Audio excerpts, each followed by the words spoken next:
Most smokers will say that quitting smoking is incredibly hard. I myself would have agreed with that statement before I came across this easy way method. But it doesn't need to be hard. If you've tried to quit smoking using other methods in the past, you may have even taught yourself how hard it can be. And I'm certainly not arguing with that. It can be very hard, but it can also be very easy, provided you go about it the right way. Now, unfortunately, most of us don't understand how the smoking trap works. We don't really understand the nature of smoking. And society teaches us that we need willpower in order to stop smoking. So we start our attempt to quit by thinking that we need to build up our willpower. In fact, as I'm going to be explaining to you, willpower is not necessary to stop smoking at all. Because you've smoked for so many years doesn't necessarily mean that you understand how to stop or that you understand the nature of nicotine addiction itself. If you drive a car for many years, it doesn't necessarily mean you understand what's going on under the bonnet. If anything goes wrong with the car, you're not necessarily the best person to fix it. It's best to take it to a mechanic who knows what they're doing. I'm your mechanic during this program, so I'm going to solve your problems for you because I understand the nature of the nicotine trap. Quite often, my clients have already tried many different methods of stopping smoking. Now, the problem is that I consider all these methods to be the same. Because whether you're using nicotine replacement therapy, acupuncture, even herbal cigarettes that some people try to replace normal cigarettes with, or the new e-cigarettes, all of those methods are telling the smoker that they also need willpower in order to give up smoking. Now, I know it's very early in the program so far, but the expression giving up smoking is actually part of what makes those different methods of quitting so hard. I'm going to try and explain to you what the method is by saying what it isn't. It's the exact opposite, in fact, of every other method I've ever come across to stop smoking.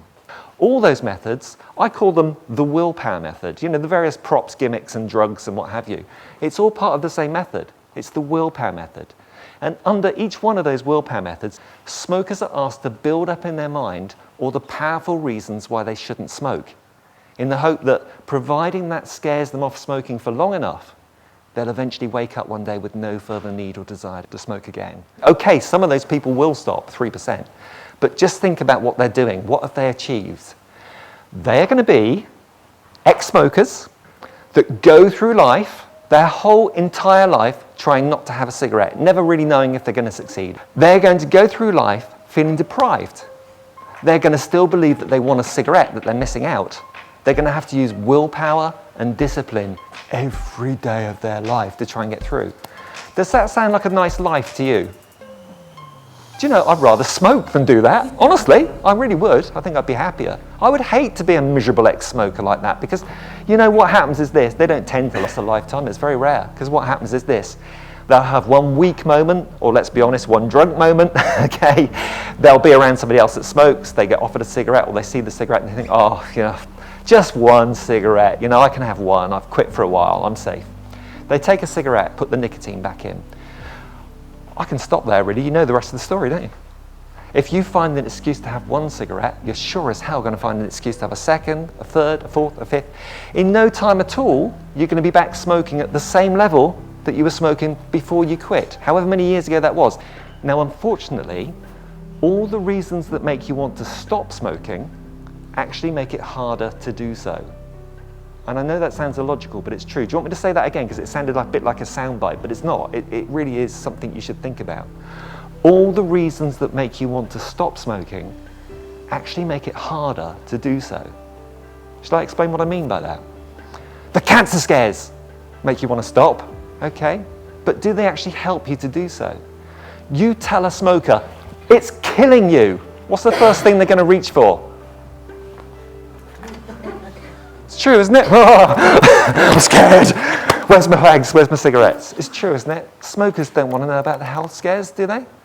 I don't know about you, but when I smoked, if I was flicking through a magazine and saw an article about the latest research on the connection between smoking and lung cancer, I'd turn the page. I wouldn't want to read about that.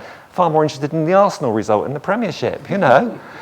If I saw a documentary on the TV about all the harmful effects, how people were having their legs cut off because of smoking, you know, did I sit there avidly and think, wow, this is interesting?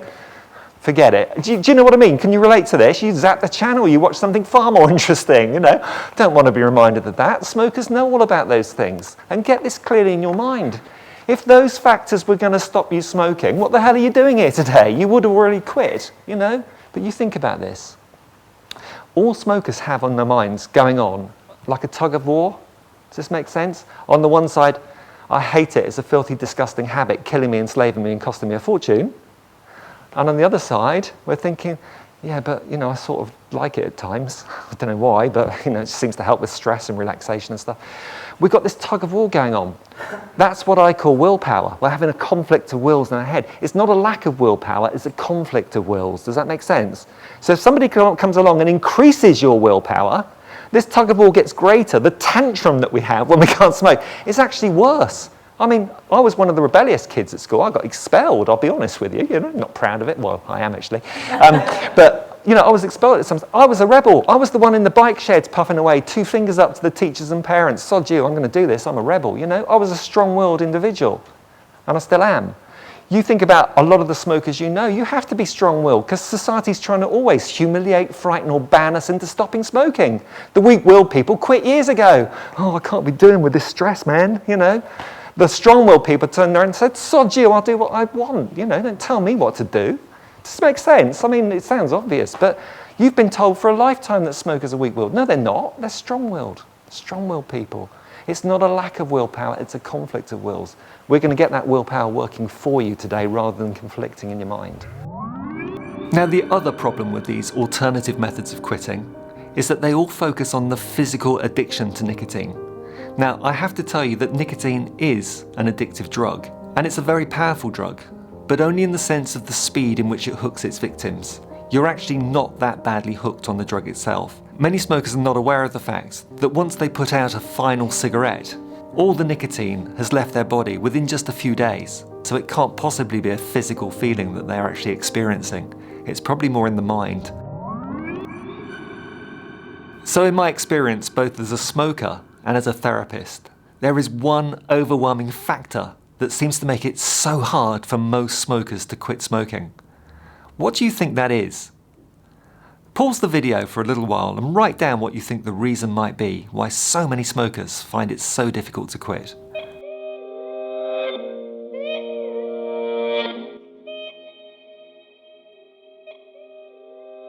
So what did you write down? Was it a short word, something like fear, for example?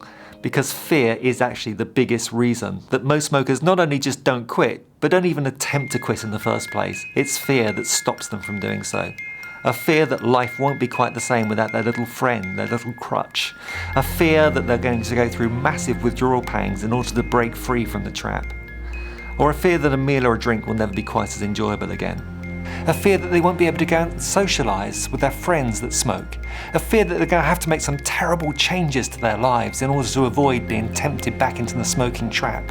And a fear that they're going to end up missing cigarettes for the rest of their lives, that their lives are going to change for the worst.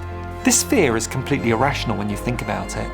The fear of quitting smoking is greater than the fear of continuing, with the knowledge that smoking is likely to kill them or cause serious illnesses, and is going to end up costing them thousands and thousands of dollars. It's irrational. So just think about this. Smokers actually suffer from 2 types of fear. The fear of carrying on smoking and the fear of stopping smoking. Non-smokers don't suffer that fear. The fear actually comes from smoking itself.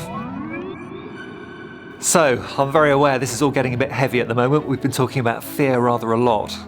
Don't worry, the whole purpose of this program is to remove the fear, because once you understand what has made it so difficult about stopping smoking in the past, we can remove that fear bit by bit. So by the time we reach the final cigarette, a little later in the program, you will have no fear about it at all. So let's just summarise this section. The reason why so many smokers fail to stop smoking when they attempt it is because they try by themselves. They don't go about it the right way, and they actually teach themselves how difficult it can be. The second problem is that they use willpower. They concentrate on all the reasons why they shouldn't smoke, but smokers don't smoke for the reasons they shouldn't smoke. They smoke for the reasons that they do smoke. This program is going to be concentrating on looking at the reasons why you do smoke. In the next section, we're going to be looking at some of the reasons why people smoke and explaining a little bit more about the mechanism that keeps them as smokers. I'm going to start to remove some of the brainwashing, Because there are so many illusions. Most of what we think we know about smoking is either a myth or an illusion. And you know, as I'm going to show you later, quite often it's the exact opposite of the truth once you see it very clearly how smoking works. So I'm just going to start by dealing with some of the biggest myths about smoking, getting you to challenge some of the things that you believe.